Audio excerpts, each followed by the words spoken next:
Dans une savane baignant sous les lueurs dorées d'un coucher de soleil, vivait un clan de hyènes connu sous le nom des crocs d'ébène.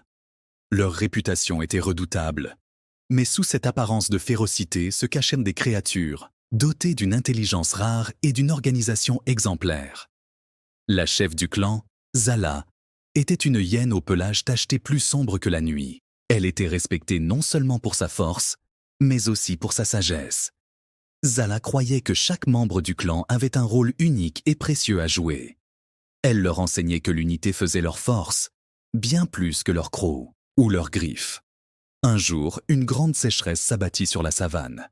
Les rivières s'asséchèrent et les troupeaux migrèrent vers des terres lointaines. Les crocs d'ébène se retrouvèrent face à un défi écrasant.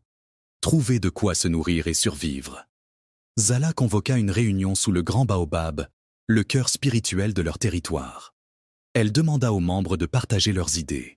Pour traverser cette épreuve, nous devons travailler ensemble et exploiter nos talents, dit-elle.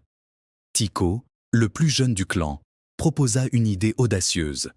Explorer la zone rocheuse au pied des collines. Bien que l'endroit soit connu pour ses prédateurs, il regorgeait également de petits animaux et de racines comestibles. Certains membres étaient sceptiques, mais Zala vit le potentiel dans cette proposition. Elle organisa un groupe d'éclaireurs dirigé par Tycho, avec pour mission d'évaluer les ressources disponibles et de revenir avec des informations précises. Pendant ce temps, les autres membres du clan commencèrent à rationner leurs provisions et à renforcer leurs abris pour économiser leurs forces. Lorsque Tycho et son équipe revinrent, ils apportèrent de bonnes nouvelles. Ils avaient découvert un ruisseau caché au fond d'une gorge, ainsi que des terriers abandonnés remplis de petites proies. Avec cette information, le clan organisa une expédition pour exploiter ses ressources. Les semaines passèrent, et grâce à leur collaboration, les crocs d'ébène survécurent à la sécheresse. Le clan avait appris une leçon précieuse. Leur véritable force ne résidait pas seulement dans leur ruse ou leur endurance, mais dans leur capacité à s'unir face à l'adversité.